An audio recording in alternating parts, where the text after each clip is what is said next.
n'a pas fait de soldats biso basa impliqué. Il semble que comme on a ba information moko o les autres qui étant sur ça ADF Nalou T. Bon, et Makambango, papa a dit tout le bateau que contradiction ça les matin, mais bon, ils ont marre tout, il n'a pas minute, na vitesse de croisière au gouvernement de la République, après c'est besoin information, ADF Nalou. On dirait que Kangi ba photo. Il fait hypothèse de papa nanga et Kambila. On a des hypothèses de et yomoko ibi français malam yo linga kutu muta commettre erreur.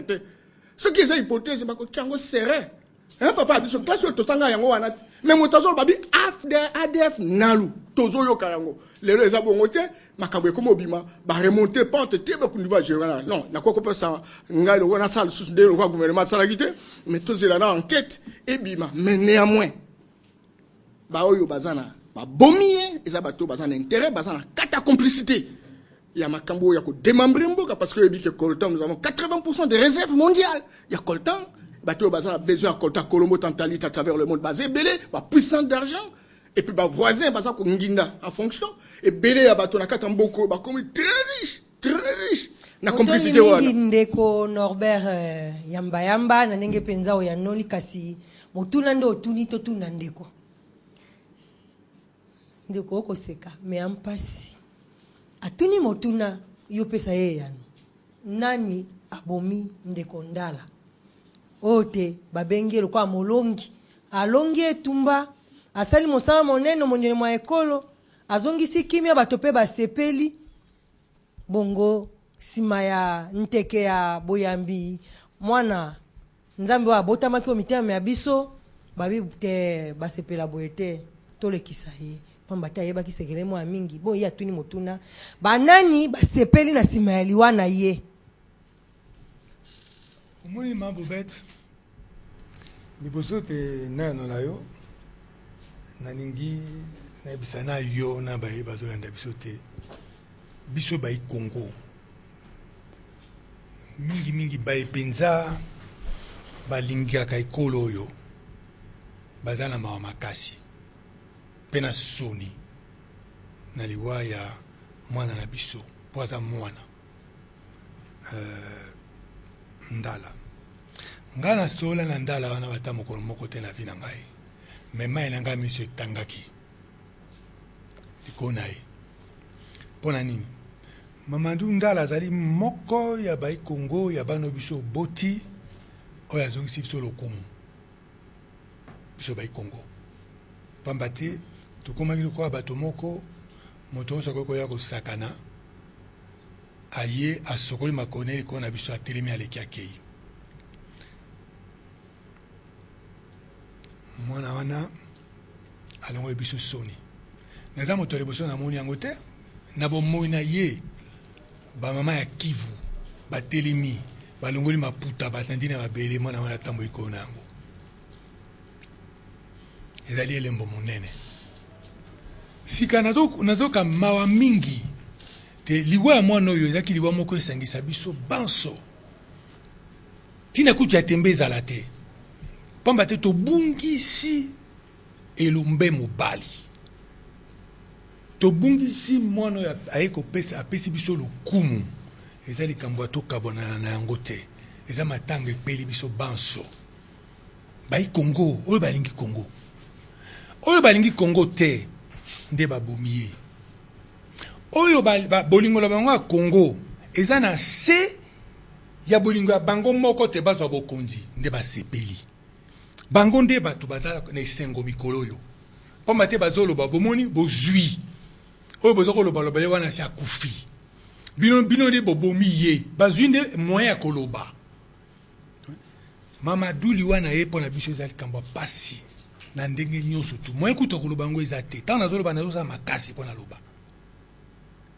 ngai personnellement naosala makasi bato boyi Mamadou bazali banguna ya ekolo Congo baye balingi te moko te na Congo atombola elongi aloba te ngai naza mwana ya Congo nakobunda mpo na ekolo Congo bango nde babomi Congo oyo bato kosepela bino moko bozomona bango na mboka oyo pamba te eza occasion mpo na bango bomoni botokokela eloko moko te mais biso toza na pasi ce que nous yeba yango biso to na passe ngai kambila naza na passe ndeko Jean Pierre Kambila wa na passe kasi ba ikongo balobi mpasi ya bango eleki ayo pamba te ndeko musée kondo musée Laurent Désiré Kabila ye wana abundaka pona ba imboka be ba ikongo balongoli o ebonga babomi ye tozwi ndeko mbunza mabe ka be na matali bitumba abundi pona lokumu ya Congo sima ya mwa mikolo ye wana bakitisi ebe na nse baya koza susu elenge mobali wa akina na makasi na nzoto na mwa mibu moke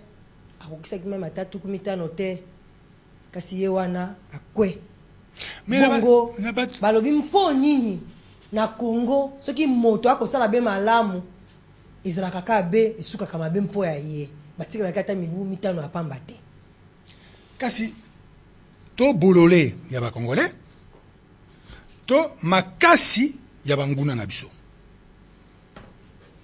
po totala kati etumba koko totaka ne tumba banguna na bolemi simoke tokola na ben mayo lobite balobaki ndeko mende tanga kwima loba lobi bato babomi ezali bato ADF nanu sima mwa mikolo ya kolanda mama loba babite ADF nanu te elika be ba ikongo oba na kata FARDC bongo na tuni motuni na bato basato bana oba ataka sokoto po ya kobikisa Congo kaka bebi so na biso mpo nini te boko luka ko yeba ko silisa bato bana kati na mapinga mama otuni mituna mibale yango na dima pena wala mituna mibale nzela pe yali ayo ko tunanga mostuna musute liboso te na silisa ha to kangami on likambo ya lambe menda lo baki boy esalami boy ha bon loko lambe menda ba iteza na finalu sika to moni kezali e kokipe kozala biso moko to bato mosusu to baloko lambe menda salo baki boye to lo bate to bombango te maele to mote ya malamu ezali wapi na moto oyo azo luka solo to oyo azo bomba maele na mote ya malamu ezali na bato bakoluka solo ata toki tolobaki soki ezana solo te pe tomoni solo tokoloba yango kaka lelo na ba oyo toyebi ekoki mpe kozala kaka ekoki kozala afnalu ekoki kozala M23 ekoki mpe kozala kati ya biso moko ya bato abolole kati ya biso moko babomi ye oyo bazali ko babana français manipulé totika baye ya biso baza kosala baoyo babe na français enquête bakoyebisa biso la vérité bajournaliste oyo balingi koyeba la vérité bakolanda yango bakoyeba mpe bakopanta sango wana tolongwe kuna na bato ya biso oyo bakokufa toza na kati ya etumba ntango oza na kati ya etumba kobanga liwa te lokasi lokwa nga nazoloba na bino awa loka tofandi awa banguna ya Congo bazokanga bazobetelanga maboko lokasi bazokana ngai te lokasi nazobanga yango te ezala grand frère nanga buza mabe ponga na ebaki ezala musée Laurent Désiré Kabila président de la République oyo akufaka nani ezala oyo bakufa liboso eza na kati ya etumba tokolela bango ya solo me tokolema nzoto te tokolemba bango ntango mosusu biso na biso tobomi eza bolole na kati ya biso ntango mosusu mpe banguna eza bitumba tokolemba te pamba te oyo eza ekolo na biso babomi ndala ntango babomi ndala bayeba te bandala tuku na tuku kama na kama basusu basi abimi ke Congo ekozala mboka ya bozoba te ata toza na tembe kati na biso me na likambo ya Congo ya mobimba ya Congo na somi ya Congo suka tokolonga pamba te ekolo eza ya biso ndala kufi liwa ya lokumu tokolemba yango te tokoyoka yango mpe soni te pamba te akufi na etumba akufi na mbetu nete kalali bazwi na mwasi ya moto babomi ye ake koyiba biloko ya moto babomi ye non akufi pamba te akende ki etumba kuna nde babomi ye eza liwa ya lokumu biso epai toleli epai tosepeli mpo mwana biso akufi na lokumu likambo te akufi na lokumu kasi bai Congo o bakwami na monele makolo bakolela te tango oyo ndeko Mathieu Kalele ya solo ozali na ngamba opposition sima ya mwa mikolo ya mboto koma na mobu 2014 bolobaki s'envole la RDC bongo tango bomisi s'envole la RDC ngo makambo ekomi mwa mingi penza badongolo miso epai o baningi bakwa Congo na bamasieti na banzete toyebi te soki bawutaki nango wapi babimi bongo moto abandaki kobikisa bato bazalaki na monene ma ekolo ye wana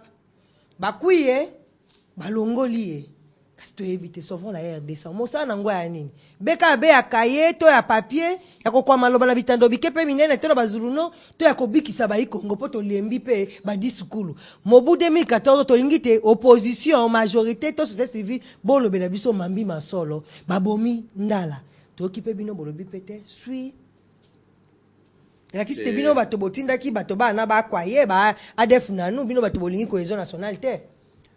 Maman yo bandi très bien na histoire ya mboko que Congolais oyo atelemi po abikisa mboka babumaka ye oroyi makambo ya mbunza mabe abenganaki ba Rwandais na Sud Kivu a komiti na Minova en face ya Nord Kivu a eu ordre de mi-tour balongoli na Kivu batie na Kitona biso banso toyebi ndenge nini akufaki olobi makambu ya mzee tosepelaki babumi mzee baoyo babumaki ye bakangi bango ndambu bakei na GLM bango nyonso bakimisaki bango lelo yo na landi sur Top Congo si je me trompe va rectifier que oyo suspect numéro 1 mutu ya FARDC abumaki ndala akimaki na butu bakimisi ye na kasho na butu sur Top Congo. Je donne ma ressource. Je crois il faut que au compléter makambo ya histoire na yo wana très bien na passé ya ndala ba nui azwaki avant babumaye mutu moko asali awa allusion abundi bazui Ruchuru azui ordre pour dégager Ruchuru ba M23 bazongana Ruchuru. Monsieur Ndala, il y a eu des bombes nanda kunaye. Monsieur Ndala azwaki ordre azongana Kinshasa. Population civile na population congolaise là-bas bakendaki ku bloquer piste ya aéroport ya Goma. Donc ezali fait spontanéité eza na histoire na yango suka chef tozui awa rapport ya ONU appui ya ba Rwandais na ba Ougandais au M23 totangi yango. Et puis ce qui est encore plus grave o tozo comprendre te tolobi aza héros national to sepela ki na ba action na ye mais matanga na ye à Kinshasa ezak saboté ba memiye au lieu ya funérailles nationales jour férié sur l'ensemble de la République lokola ba salaki na ba marche de soutien après la victoire jour il y a le 6 janvier ezalaki à Kinshasa jour tout à fait ordinaire mingi bakinois bayebaki makambo ezoko salamate baye naye bakei kotika ye na camp militaire alors que ba simple musicien to la kabango na palais du peuple tozaki na congé makambo ya liwa ya Rochero makambo ya oyo musicien religieux là-bas Mumbala je crois mais, oui Mouloto tout ça mais c'est tout Kinshasa qui était là-bas mais ye bakei kubumba ye kuna ba civil po ya bubangi bakenda kité. J'affirme que nazalaki parmi les rares en tenue de deuil na kankokolo et puis basalini